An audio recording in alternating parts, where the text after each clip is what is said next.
आणि टाइमपास करतात. मोबाईलमध्ये बिलकुल पाहू नका, काही गरज नाही मोबाईलची. समोर बघा, मोबाईल ठेवा खाली, काहीच नाही का? हां, मला नजरावरती पाहिजे फळ्यावर.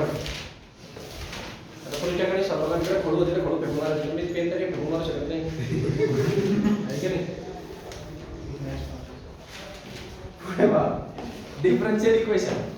डिफरन्शियल इक्वेशन मध्ये तुम्हाला इंटिग्रेशन आणि डेरिव्हेटिव्ह सायमल्टेनियसली यूज करायचे. डिफरन्शियल इक्वेशन म्हणजे डायरेक्टली तुम्ही असं पकडून घ्या की इक्वेशन असणार त्याच्यामध्ये double order, triple order, higher ऑर्डरचे डेरिव्हेटिव्हच्या टर्म तुम्हाला दिसतील. म्हणजे double order derivative, triple order derivative हे तुम्ही बघितलंय की एक y जर एक फंक्शन असेल त्याचा डेरिव्हेटिव्ह घेतला तर आपल्याला dy/dx मिळतो. त्याचा डबल डेरिव्हेटिव्ह घेतला म्हणजे d/dx/dy/dx. कळलं का? म्हणजे dy/dx चा डबल डेरिव्हेटिव्ह याला आपण काय म्हणतो? d2y/dx2. आठवलं का? हायर ऑर्डर डेरिव्हेटिव्ह होता लास्ट टॉपिक डेरिव्हेटिव्हचा. मग जर याचा परत आपण डेरिव्हेटिव्ह घेतला म्हणजे याचा डेरिव्हेटिव्ह घेतला d/dx परत डेरिव्हेटिव्ह, मग काय भेटणार? d3y/dx3. कळलं का? एक गोष्ट लक्षात ठेवा, y च्या आधी क्यूब लिहिला जातो, हे त्याची ऑर्डर असते. म्हणजे किती ऑर्डरचा डेरिव्हेटिव्ह? हा फर्स्ट ऑर्डर होता, हा सेकंड ऑर्डर होता, हा थर्ड ऑर्डर आहे. कळलं का? तर तुम्हाला फर्स्ट एक्सरसाइज मध्ये ऑर्डर ओळखायचे की किती डिग्री आणि किती ऑर्डरचे डेरिव्हेटिव्ह आहेत डिफरन्शियल इक्वेशन. तर यांच्या टर्म्स जेव्हा कनेक्ट होतील अल्जेब्रिक एक्सप्रेशन मध्ये that time differential equation create होणार. क्लियर? डिफरन्शियल इक्वेशनचे वास्ट ऑफ ऍप्लिकेशन्स आहेत. न्यूटन्स लॉ ऑफ कूलिंग मध्ये आहे किंवा बऱ्याच ठिकाणी जिथं व्हॅरिएशन्स येतात, व्हॅरिएशन विथ रिस्पेक्टिव्ह टर्म्स म्हणजे क्वाड्रेटिक टर्म्स मध्ये किंवा याच्यामध्ये म्हणजे न्यूटन्स लॉ ऑफ कूलिंग मध्ये. न्यूटन्स लॉ ऑफ कूलिंग माहिती का तुम्हाला काय आहे? काय असतं न्यूटन्स लॉ ऑफ कूलिंग? माहिती आहे? न्यूटन्स लॉ ऑफ कूलिंग जो आहे तो कूलिंगचा जो रेट आहे, rate of cooling is directly proportional to difference in temperature. म्हणजे त्याला तुम्ही चेंज इन टेम्परेचर म्हणता. कळलं का? म्हणजे दोन ऑब्जेक्ट आहे सपोज, म्हणजे ते मी सांगतो तुम्हाला, म्हणजे त्याचं ऍप्लिकेशन पण कळेल. सुरुवातीला थोडंसं ऍप्लिकेशन घ्यायचे आहेत आपल्याला, बट तरी पण मी थोडंसं सांगायचा प्रयत्न करतो. हे दोन ऑब्जेक्ट आहेत पहा, ठीक? किंवा हा एक ऑब्जेक्ट आहे सपोज. या ऑब्जेक्ट मध्ये बाहेर एअर आहे. क्लियर? मग ऍटमॉस्फेरिक टेम्परेचर किती आहे? 27 डिग्री सेल्सिअस फिलहाल पकडून घ्या, स्टँडर्ड डिग्री. ओके? आणि या ऑब्जेक्टचं टेम्परेचर किती सध्याला? 100 degree Celsius suppose. Okay? So 100 degree Celsius temperature आता या आजूबाजूच्या ऍटमॉस्फिअरला गरम करेल की नाही? याला जर मी असं ठेवून दिलं तर ह्या आजूबाजूची हवा गरम होते ना, तो रेडिएशनच्या फॉर्म मध्ये हीट बाहेर सोडतो की नाही अशी. तर रेडिएशनच्या फॉर्म मध्ये जी हीट बाहेर सोडणार आहे ती किती फास्ट सोडेल आणि किती स्लो सोडेल याचा रेट आहे ठरलेला न्यूटनने. म्हणजे जेव्हा तुम्ही या गरम ऑब्जेक्टला पाणी पकडून घ्या समजा आजूबाजूला, ते छान आहे, पाणी पकडून घ्या एअरच्या ऐवजी. टँक आहे सपोज ही पाण्याची, त्या टँक मध्ये तुम्ही हा ऑब्जेक्ट ठेवलेला आहे गरम, हॉट 100 डिग्री सेल्सिअस पर्यंत. तर आपण पाण्यात ठेवला तुम्ही आणि पाण्याचा डिग्री सेल्सिअस तुम्ही समजा पकडून घ्या की 10 आहे, ते सोयीचं जाईल. क्लिअर आहे? वॉटर आहे याच्यामध्ये. ओके? हा ऑब्जेक्ट आहे, हा ऑब्जेक्ट 100 डिग्री सेल्सिअसचा रीच केलेला ऑब्जेक्ट आहे मी, आणि या वॉटरचं टेम्परेचर 10 डिग्री सेल्सिअस आहे सध्याला. ओके? ओके? काय होतंय आता तुम्हाला काही वेळानंतर ना हे पाणी गरम होताना दिसेल. म्हणजे पाण्याचं टेम्परेचर वाढेल आणि ऑब्जेक्टचं टेम्परेचर कमी होईल, म्हणजे कूलिंग होते ना. म्हणजे याची हीट कोणा ट्रान्सफर होते? वॉटरमध्ये. वॉटरचा कूलनेस कोणा ट्रान्सफर होतोय? ऑब्जेक्टमध्ये. क्लिअर? सो हा जो कूलिंग होत असते, हा कूलिंगचा रेट जो असतो, रेट म्हणजे काय? Cooling with respective time. म्हणजे एका सेकंड मध्ये किती कूलिंग होणार? रेट ऑफ कूलिंग म्हणजे काय असतं? Cooling per unit second. 1 second मध्ये किती कूलिंग त्याला म्हणणार आपण rate of cooling. So 1 second मध्ये किती डिग्री सेल्सिअस पास झालं हे कोणावर ठरतं? हे टेम्परेचर डिफरन्सवर ठरतं. म्हणजे यांच्यातला टेम्परेचर डिफरन्स 90 होता, म्हणून या टायमाला सर्वात जास्त हीट पास होणार 1 सेकंड मध्ये. कळलं का? टेम्परेचर डिफरन्स जेवढा जास्त दोघांमध्ये तेवढा हीट जास्त पास होते एका सेकंदला. म्हणजे काय होईल, तुम्ही जसं ऑब्जेक्टला टाकणार पाण्यामध्ये तसं तो एकदम पटापट पाणी गरम करायला लागेल, आणि मग तुम्हाला काही वेळानंतर वाटेल की पाणी गरम होण्याचं प्रमाण कमी होऊन जाईल. म्हणजे हे पहा, मग काय होईल, हा 90 होऊन जाईल, हा त्याच्यानंतर हा 20 होऊन जाईल. वाढेल ना टेम्परेचर. मग 1 सेकंद नंतर काय होईल, हा सपोज 80 होईल, मग हा 30 होईल. मग 1 सेकंद नंतर काय होईल, हा 70 होईल, मग पुन्हा 40 होईल, मग हा 60 होईल, हा 50 होईल, आणि मग पुन्हा लास्टला ते मध्यामध्ये कुठेतरी 55 ला अटकून जाईल. कळलं का? कळलं का? हा जो रेट आहे ना, आता हा रेट कसं मी एकदम कॉन्स्टंट दाखवला तुम्हाला, प्रत्येक सेकंदला तो सारखा चाललाय, तसं नसतं. जर असं राहिलं असतं ना तर हा ग्राफला हे डिफरन्शियल इक्वेशन काढण्याची गरजच नव्हती, त्याला मी स्ट्रेट लाईन दाखवली होती, कारण ते स्ट्रेट लाईन सारखं आलं असतं कॉन्स्टंट बिलकुल 10 प्रकार असा नाही, इतका साधा मामला नाही येतो. ओके, न्यूटनचं म्हणणं आहे की हे जर 90 डिग्रीचा गॅप असेल तर हे जास्त हीट ट्रान्सफर करतं.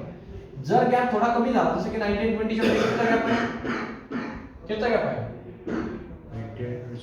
70 चा, म्हणजे या ठिकाणी 90 चा गॅप होता म्हणून मला एका सेकंदला 10 डिग्री सेल्सिअस कमी झालं, बरोबर. पुढच्या याला कितीचा गॅप राहील 70 चा गॅप राहील, तो 10 डिग्री सेल्सिअस कमी होण्याच्या ऐवजी काहीतरी 8 डिग्री सेल्सिअस कमी होतो. कळलं का? म्हणजे हा गॅप पडताना तसा पडतो. कळलं का? याचं इतकं साधं सोपं नाही आहे ते सांगतो मी तुम्हाला बेसिक काय आहे. तर इथं 8 डिग्री सेल्सिअस कमी होणार, म्हणजे याचा इथं 82 होतं. कळलं का? आणि हा इथं किती डिग्री सेल्सिअस वाढतो, मग 8 डिग्री सेल्सिअस वाढतो, म्हणजे इथं 28 होतो. समजलं का? मग त्याच्या पुढच्या 1 सेकंद मध्ये गॅप अजून कमी झाला, 82 मधनं 28 मायनस करा, किती होतील 64 ना, 64 का किती नाही 54, बरोबर. 54 होतील ना, 12 मायनस 8 4 आणि 6 मायनस 2 4 5 7 मायनस 2 5 54 उरले. मग गॅप जर 54 असेल दोघांमध्ये तर हा जो टेम्परेचर डिफरन्स सुरुवातीला 70 होता 8 होता, 90 होता तर 10 होता, तो आता अजून कमी होतो कारण गॅप कमी झाला. नाही कळलं? म्हणजे आता तो 8 च्या ऐवजी इथं काहीतरी 5 डिग्री सेल्सिअस वाढणार, म्हणजे 5 डिग्री सेल्सिअस कमी होतं. याच्यातनं 5 डिग्री सेल्सिअस कमी झालं तर याच्याकडे 77 होतं आणि याच्याकडे 5 डिग्री सेल्सिअस ऍड झाल्यामुळे याच्याकडे 33 येतात. कळलं का? म्हणजे तुम्हाला कन्सिस्टन्सी दिसतंय का की जसजसा त्यांच्या टेम्परेचर डिफरन्स मधला गॅप कमी होत चालला आहे तसं तसं त्यांच्या 1 सेकंदला टेम्परेचर ट्रान्सफर होण्याची रेट पण कमी होत चालली. कळलं का? रेटच कमी होतोय, म्हणजे तो कॉन्स्टंट नाही, तो रेट कमी होतो. म्हणजे 10 झाला तर पहिल्या डिग्री सेल्सिअसला, म्हणजे पहिल्या सेकंदमध्ये 10 डिग्री सेल्सिअस झाला, मग पुढच्या सेकंदमध्ये 8 डिग्री सेल्सिअस फक्त ट्रान्सफर झाला. सेकंद तेवढाच आहे 60, म्हणजे 1 सेकंदमध्ये तेवढाच होतं पण कमी होतं. मग 5 डिग्री सेल्सिअस होतं, त्याच्या पुढे मग 4 डिग्री सेल्सिअस होतं, त्याच्या पुढे मग 0 डिग्री सेल्सिअस होते. म्हणजे टेम्परेचर डिफरन्स कमी होत गेल्याने कूलिंग रेट पण कमी होतो. त्याला कूलिंग रेट म्हणतात. Cooling with respective time. 10 degree Celsius cooling झाली ना with respective 1 second, 8 degree Celsius cooling झाली विथ रिस्पेक्टिव्ह 1 सेकंड. कळलं का?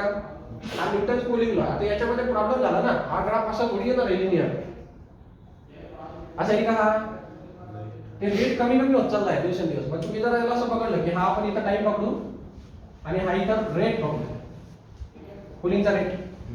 तर टाइमानुसार आणि कूलिंगच्या रेटनुसार टाइमाचा समजा हिशोब काय 1 second 2 second 3 second 1 second 2 second 3 second 4 second.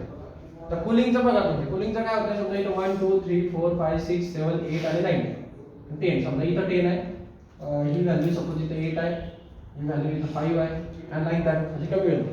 बरोबर. पहिल्या सेकंडमध्ये 10 वर होती, करेक्ट आहे. मग त्यानंतर ती दुसऱ्या सेकंडला कितीवर आली 8 वर आली, म्हणजे इथं कुठेतरी येईल अशी, बरोबर. मग त्यानंतर ती 5 वर आली, इथं कुठेतरी अशी, त्यानंतर ती अशी, म्हणजे तो ग्राफ असा आहे. कळलं का? ते करायचं नाही असं. हे क्वाड्रॅटिक इक्वेशन असतं. हे काय असं कर्वेचर आली कुठं पण लक्षात ठेवा, पॅराबोला होता बा, आठवला का? काय होतं त्याचं इक्वेशन y² = 4ax. कोणचं इक्वेशन आहे? क्वाड्रॅटिक इक्वेशन ना. डिग्री किती त्याची 2. हा, ज्याची डिग्री 2 ते क्वाड्रॅटिक इक्वेशन असतं. हा पॅराबोला होता, कर्वेचर होता की नाही क्वाड्रॅटिक? हा, मग हे असे क्वाड्रॅटिक किंवा क्यूबिक इक्वेशन असतात जे लिनियर नाही. मग अशा टाइपच्या इक्वेशनसाठी तुम्ही डिफरन्शियल इक्वेशन यूज करा. कळलं का? त्यांच्या प्रोपोर्शनॅलिटी काढण्यासाठी. म्हणजे तो सरळ कमी पण होत नाही. आता पॅराबोलाचं तसं नाहीये, पॅराबोला व्यवस्थित कमी व्यवस्थित जास्त होतो, म्हणजे एक रेट नाही, त्याचा कॉन्स्टंट रेट आहे, तो तेवढाच वाढणार तेवढाच कमी होणार. याचं तसं नाहीये, हा प्रत्येक वेळेला कमी जास्त होत राहतो, तो रेटवरती डिपेंड आहे. मग याच्यामध्ये कॉम्प्लिकेशन जास्त आहे, डिफरन्शियल इक्वेशन याला सॉल्व्ह करतो. कळलं का? हे ऍप्लिकेशन शिकायचे आपल्याला पूर्णतः प्रत्येकाचं ऍप्लिकेशन अभ्यासायचं आहे. पण सुरुवातीला मी सांगितलं की डिफरन्शियल इक्वेशन ऍक्च्युअली वर्क कशा केसेस मध्ये करणार. केसेस समजलं का तुम्हाला? ज्या केसेस विथ रिस्पेक्टिव्ह भरपूर व्हॅल्यू होतात, डिफरन्स वगैरेवर डिपेंड असतात, त्या टाइपच्या केसेस मध्ये तुम्ही डिफरन्शियल इक्वेशन यूज करता. कळलं का? बरेच ऍप्लिकेशन्स आहेत त्याचे डिफरन्शियल इक्वेशनचे. त्यानंतर सांगेल मी आता एक्सरसाइज घेतो आणि पुढे जातो. पहिल्या एक्सरसाइज मध्ये बघा तुमचा क्वेश्चन आहे, सॉल्व क्वेश्चन मध्ये येऊन जा, मग सांगतो डायरेक्ट. सॉल्व क्वेश्चनचा फर्स्ट क्वेश्चन बघा. हा पहिल्या एक्सरसाइज मध्ये तुम्हाला असा टाइपचा क्वेश्चन दिसेल d² y upon dx square plus 3x dy by dx plus 4y is equal to 0. याच्यामध्ये तुम्हाला सांगितलं गेलंय याची ऑर्डर आणि डिग्री सांगायची. काय सांगायची आहे? Order degree. एमा बोर होऊ नका, सोपा टॉपिक आहे आणि इझी पण. ओके, सो काय होणार आहे बा, ऑर्डर म्हटलं म्हणजे काय करायचं, तो किती डिग्री डेरिव्हेटिव्ह घेतलेला आहे ते सांगायचं. किती वेळ डेरिव्हेटिव्ह घेतला याचा सर्वात जास्त 2 वेळा घेतला आहे ना, सर्वात मोठी टर्म.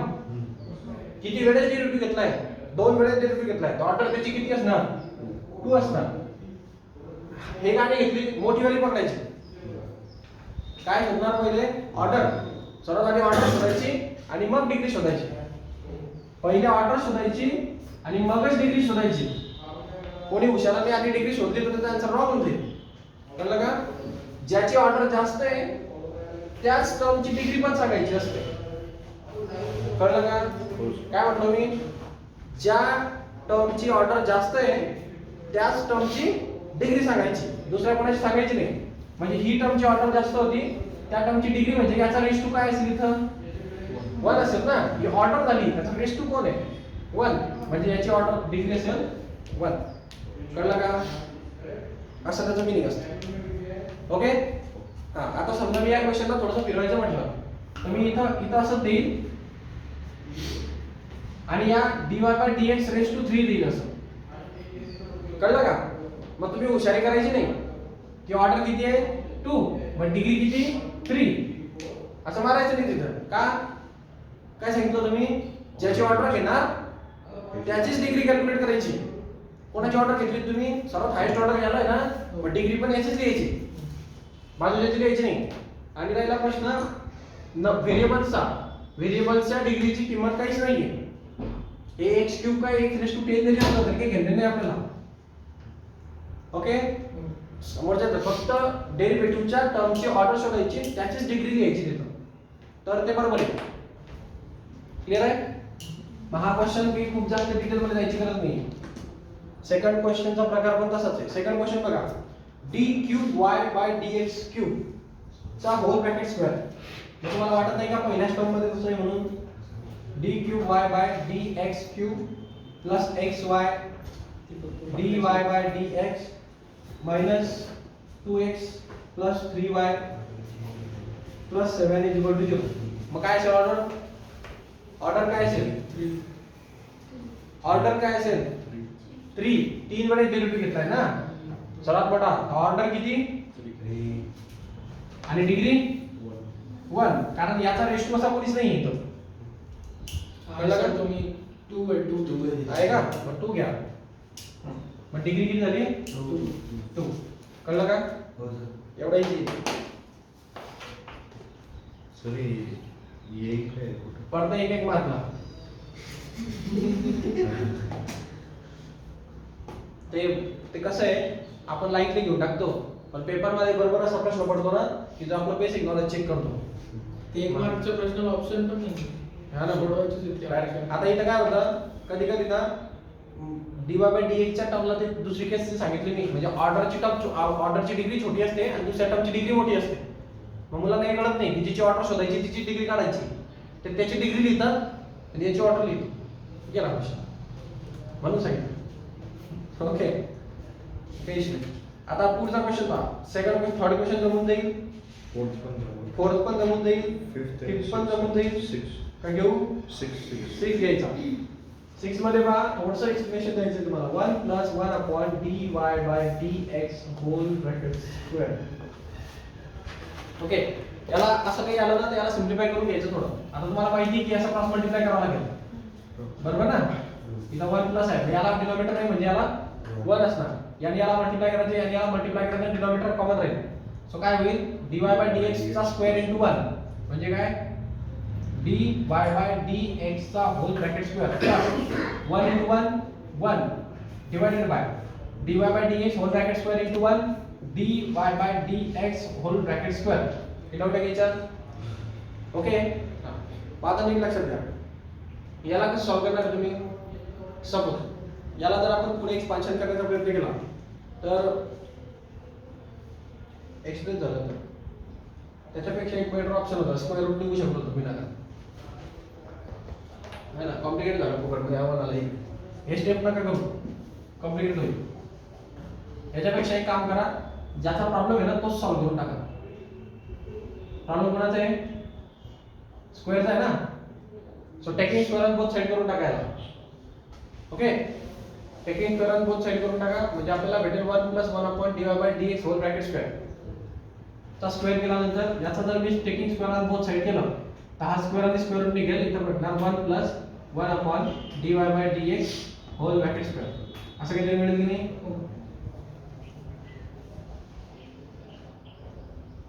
आणि इकडच्या बाजूला पण लेफ्ट टर्म आहे d square y by dx square 3/2 so याचा पण स्क्वेअर होईल कळतंय का हा क्वेश्चन एवढा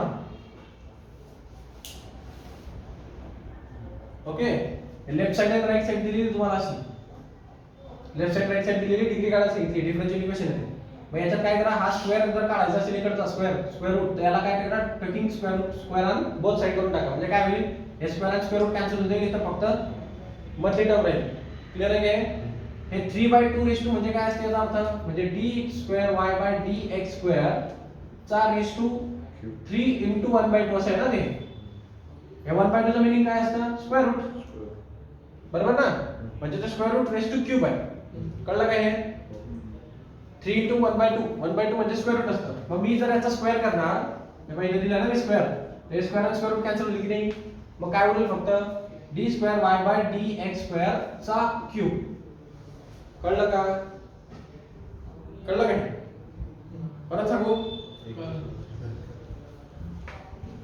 हे बघा हे स्क्वेअर आणि स्क्वेअर रूट आहे ना जर तुम्हाला असं कळत नसेल तर तुम्हाला हा नियम माहिती असेल पहा a⁻m जे असतं ना त्याचं मीनिंग असतं a⁻m * n हे डाऊट आहे याच्यात एक्सपोनेंशियल पॉवर मधला रूल हा हे तर कळतं आता हे रेश टू चा रेश टू की नाही मग हे मल्टिप्लिकेशन असेल की नाही मग असं होऊ शकतं इथं d square y by dx square raise to 3/2 * 2 चालेल का मग हा 2 गेट कॅन्सल मग काय होणार फक्त हे तर कळलं ओके जर ते स्क्वेअर रूटचा नसेल समजलं नाही हे समजून घ्या हे समजले मग हे असं आलं ओके आता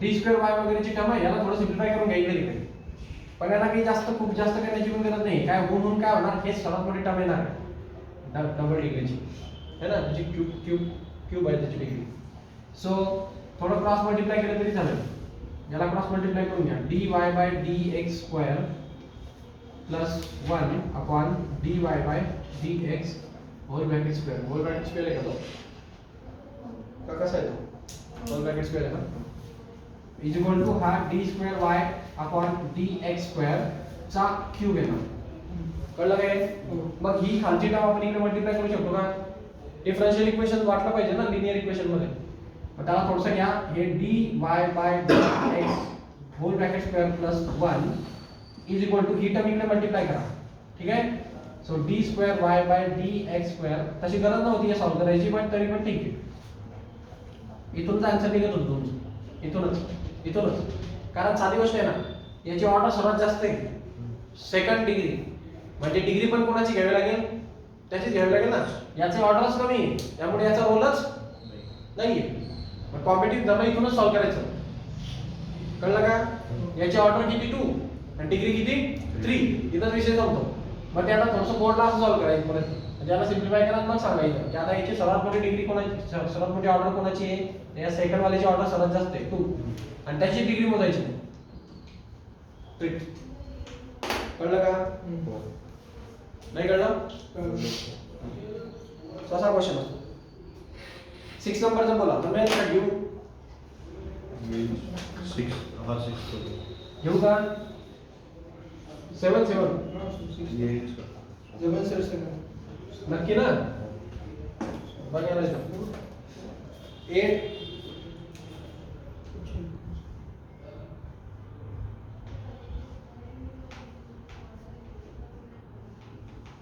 8 सर त्याच्यात डिग्री इज नॉट डिफाईन का सांगितलेलं 8 मध्ये ऑर्डर इज 1. काय सर हे आठवतं? ते पॉलिनॉमियल डिफरन्शियल इक्वेशन नाहीये.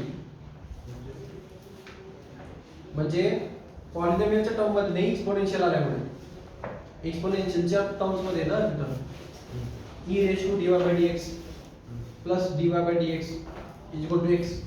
मग एक्सपोनेन्शियल एक्सप्रेशन येते ना की पॉलिनॉमियल एक्सप्रेशन, म्हणून त्याने तसं म्हटलं. Degree is not define. Exponential term मध्ये जसं दिसतं तसं लिहायचं. ते दिसतंय तुम्हाला 8 नंबरच्या क्वेश्चन मध्ये exponential term e raised to dy by dx. हा ते एक्सपोनेन्शियल दिसलं ना की एक्सपोनेन्शियल एक्सप्रेशन म्हणजे आपल्याला पॉलिनॉमियल एक्सप्रेशन पाहिजे असतं. एक्सपोनेन्शियल एक्सप्रेशनची डिग्री नसते, तर त्याच्यामुळे त्याला डिग्री नॉट डिफाईन करून टाकायची, फक्त ऑर्डर लिहायची. ऑर्डर त्याची आहे dy by dx असल्यामुळे 1. कळलं का? हो.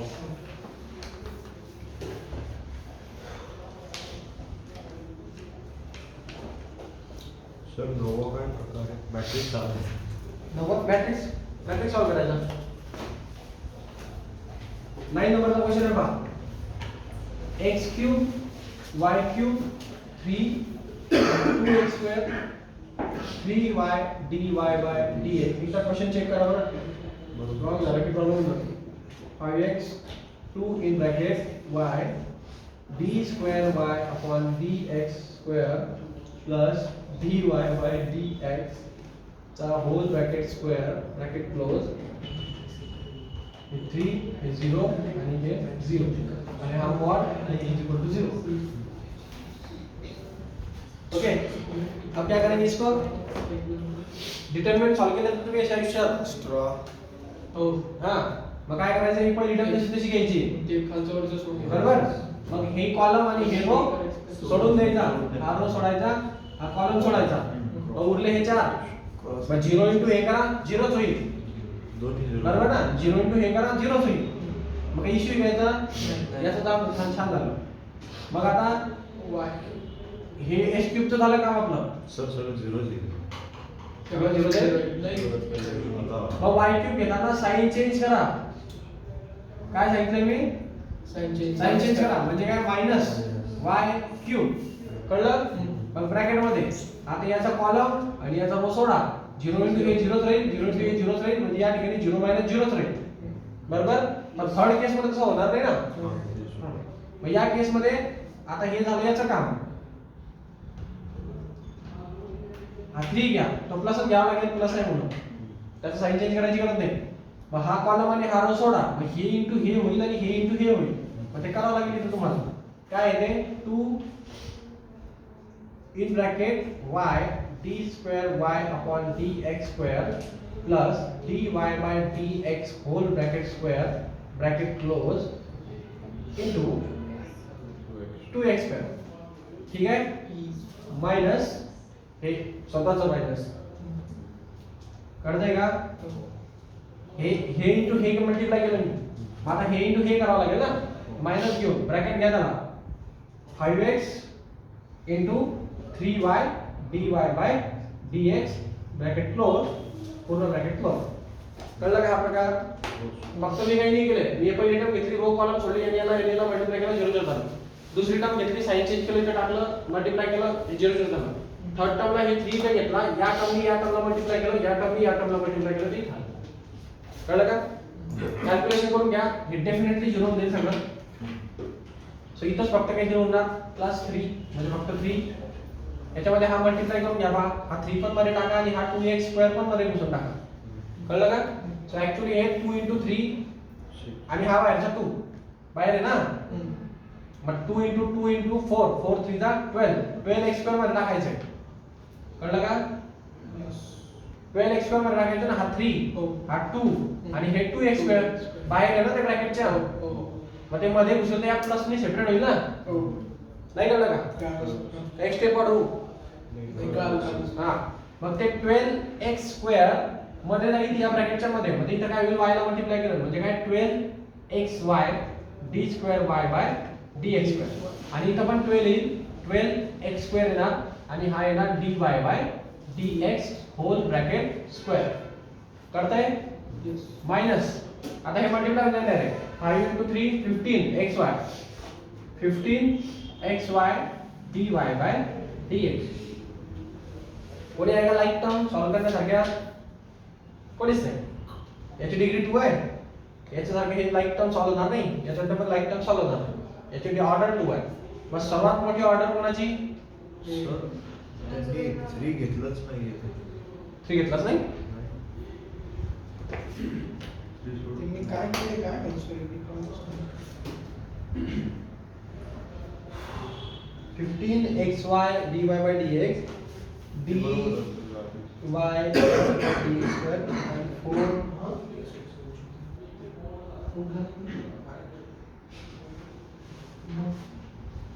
4 x square y चुकलंय त्यांनी सर त्यांनी 3 घेतलंच नाही two. हा चुकलंय ते त्यांचं चुकलंय तुम्ही हे करेक्ट आपली मिसिंग सोडू नाही शकत तुम्ही तो मल्टिप्लाय देता त्याला असं केलं नाही करता येणार त्यांचं चुकलंय तिथं प्रिंट मिस्टेक सुरू आहे भरपूर प्रिंट मिस्टेक आहे तुमच्या बुकमध्ये सो याचा यायला पाहिजे आन्सर कळलं का आता करेक्ट आहे इथं 4 एक त्याने काय केलं हा 3 सोडून दिला फक्त हे केलं फक्त बसलं होतं हा 3 कुठे गेला फक्त 3 ला गॅप नाही करू शकत तुम्ही त्याला घ्यावं लागेल मग म्हणजे ऍक्च्युअली त्याचा आन्सर मध्ये फरक पडत नाही पण मॅथमॅटिक्सच्या हिशोबाने तो असला पाहिजे ओके मग इथं सर्वात मोठी डिग्री कोणाची ऑर्डर कोणाची T square y by D x ना डबल डिग्री डेरिव्हेटिव्ह त्याची ऑर्डर किती असणार 2 आहे 2 डिग्री डिग्री 1 आहे हा डिग्री रेस टू कोण आहे डिग्री 1 आहे आणि ऑर्डर 2 आहे ऑर्डर म्हणजे किती वेळेस डेरिव्हेटिव्ह घेतला आणि डिग्री म्हणजे त्याचा रेस टू कोणी नाही म्हणजे 1 कळलं का हा मग असं हे सॉल्व करता आलं पाहिजे आता बोला जमेल का आपल्याला समटाइम्स काय होतं डेरिव्हेटिव्ह ना कधी कधी ना असं पण दाखवतं सपोज y असेल तर y चा डेरिव्हेटिव्ह y डॅश y चा double derivative y double dash y चा triple derivative y triple dash माहिती आहे तुम्हाला हे हो याने पण डेरिव्हेटिव्ह दाखवतात सर मग याच्यात ते सॉल्व करायचं की डायरेक्टली डायरेक्ट लिहून द्यायचं ना आता याची डिग्री किती आहे 3 आणि जर वरती कोणी दिलं नाही तर 1 ऑर्डर किती 3 आणि डिग्री 1 कळलं का कधी कधी म्हणजे काही काही बुक्स मध्ये सिंगल मध्ये खास करून अशा टाईपचं नोटेशन आहे y1 y1 y2 y3 हे पण डेरिव्हेटिव्ह आहे कळलं का हो y म्हणजे फंक्शन y1 म्हणजे फर्स्ट डेरिव्हेटिव्ह y2 म्हणजे सेकंड डेरिव्हेटिव्ह y3 म्हणजे थर्ड डेरिव्हेटिव्ह याला पण लक्षात ठेवा सिंगल मधलं नोटेशन आहे